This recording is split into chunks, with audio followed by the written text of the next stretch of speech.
Comment commencer et maintenir une conversation en français?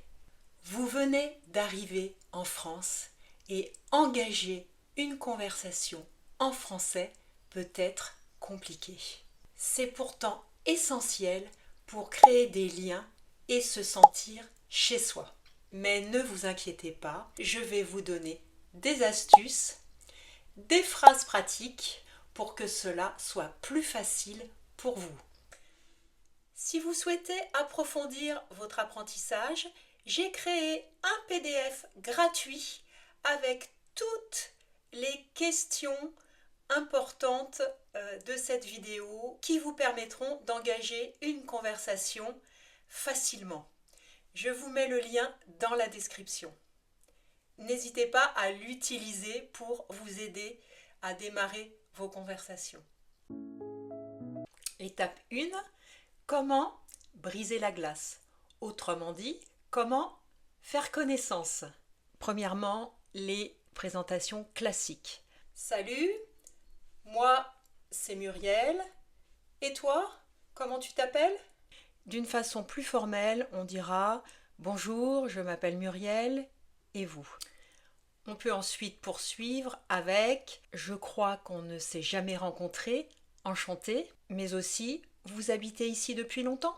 Dans des situations informelles, par exemple dans un bar, un restaurant, lors d'une soirée, on dira « C'est sympa ici, hein?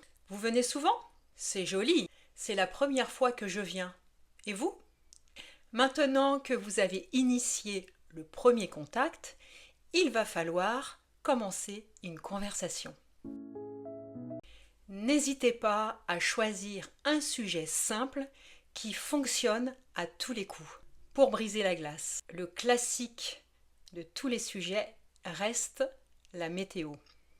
Parler du temps qu'il fait, ça marche toujours. Les Français adorent parler du temps qu'il fait. Vous pourrez dire, par exemple, « Il fait super beau aujourd'hui, non ?» Ou encore « Quel beau temps, c'est comme ça toute la semaine ?» Ou bien « Quel sale temps, ça va durer longtemps ?» Un autre sujet classique qui plaît énormément, vous l'aurez deviné, en France, c'est parler de la nourriture. Parler de nourriture en France marche à tous les coups. Vous pouvez utiliser beaucoup de phrases à ce sujet et notamment les questions que nous allons voir maintenant. Vous connaissez un bon restaurant dans le coin? Ou encore, quelles sont les spécialités culinaires de la région? Ou plus simplement, quel est votre plat préféré? Autre sujet classique que je vous conseille, c'est de parler des projets et des voyages. Vous avez des projets pour les vacances? Vous allez à la mer ce week-end? Où allez-vous en vacances cette année? Pensez également à relier plusieurs sujets entre eux. Par exemple, avec ce temps, je n'ai pas envie de partir en vacances. Au fait, tu connais une destination où le temps est meilleur? Passons à l'étape numéro 3. Comment approfondir une conversation? Eh bien, en posant des questions ouvertes. Qu'est-ce qu'une question ouverte? C'est une question à laquelle on ne peut répondre ni par oui, ni par non. Ainsi, votre partenaire parlera davantage et plus longtemps. Et la meilleure façon de faire ça, eh bien, c'est de s'intéresser à l'autre. Les personnes adorent que l'on parle d'eux et qu'on leur témoigne de l'attention. Par exemple, vous habitez là depuis longtemps? Vous êtes de la région? Et dans votre région, qu'est-ce qu'il y a de beau à voir? Parler de la région de la personne est vraiment un sujet extrêmement intéressant avec lequel vous aurez beaucoup de succès. Les personnes adorent parler de la région. On peut également parler des loisirs et des passions. C'est un sujet qui fonctionne aussi très bien. Par exemple, je viens de m'inscrire à un club de sport.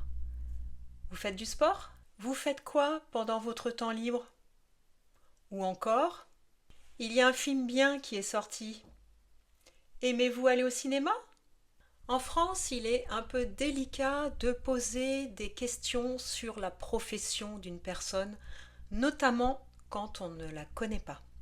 En effet, certaines personnes peuvent être gênées de répondre à ces questions, tout simplement parce qu'elles n'ont pas envie d'en parler ou parce qu'elles n'ont pas d'activité, pas de travail. Et donc, ça les met dans l'embarras de répondre à des questions sur leur profession.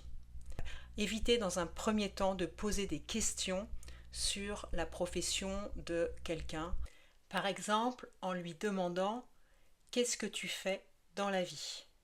Un piège qu'il faut absolument éviter, c'est de ne poser aucune question à votre interlocuteur. Les Français adorent échanger.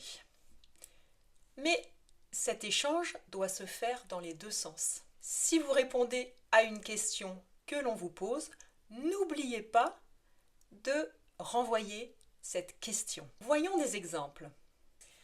Si quelqu'un vous demande si vous allez bien, vous allez bien évidemment répondre à cette question. Ça va, merci. Et n'oubliez pas de renvoyer la question. Et vous, comment ça va? Si votre interlocuteur vous demande ce que vous avez fait pendant le week-end, il vous posera la question suivante. Qu'avez-vous fait ce week-end? Vous répondez à sa question. Mon week-end a été très occupé, par exemple. Et ensuite, n'oubliez pas de renvoyer la question. Et vous, très occupé également, en parlant du week-end. Partie 4. Demandez des conseils et remercier. Si vous souhaitez vous faire des amis ou des connaissances, eh bien, demandez à votre partenaire des conseils. Il se sentira valorisé et il répondra avec le plus grand plaisir. Et n'oubliez pas de le remercier pour l'aide qu'il vous apporte. Cela permettra de maintenir une conversation positive. J'aimerais prendre des places à un festival. Que me conseillez-vous? Ou encore, connaissez-vous une série française facile à comprendre? Partie 5. Prolonger la conversation et pourquoi pas créer des liens durables. Voici des questions que vous pouvez poser. J'adore ce sujet. On pourrait en discuter autour d'un verre. Qu'en pensez-vous? Ou encore, si ça vous intéresse, on pourrait aller voir ce film ensemble. Ou bien, on pourrait se retrouver pour une séance de sport. Ça vous tente? N'hésitez pas à utiliser une phrase légère pour convenir d'un prochain rendez-vous. On devrait se faire ça plus souvent, non? Et puis, il faut savoir terminer une conversation avec politesse et tact. Voici quelques exemples. Je ne vais pas vous retenir plus longtemps, mais c'était un plaisir de parler avec vous. Bon, je vais devoir y aller, mais c'était sympa de discuter avec vous. Je vous laisse, mais on se tient au courant. Et vous pouvez rajouter simplement « On se revoit bientôt, j'espère. Allez, je dois y aller, excuse-moi. » Et puis, si vous êtes dans un événement important comme un mariage, vous pourrez dire « Oh, je ne veux pas t'accaparer. Il y a sans doute d'autres personnes qui veulent discuter avec toi. » Et voilà, maintenant, vous avez toutes les clés pour débuter, maintenir, prolonger et terminer une conversation en français. Rappelez-vous, l'important, ce n'est pas d'être parfait, mais c'est d'être naturel et de faire des efforts. Les Français vous seront toujours reconnaissants si vous essayez, si vous faites des efforts. Si vous avez aimé cette vidéo, qu'elle vous a été utile, pensez à laisser un pouce bleu et je vous dis à très bientôt pour de prochaines vidéos.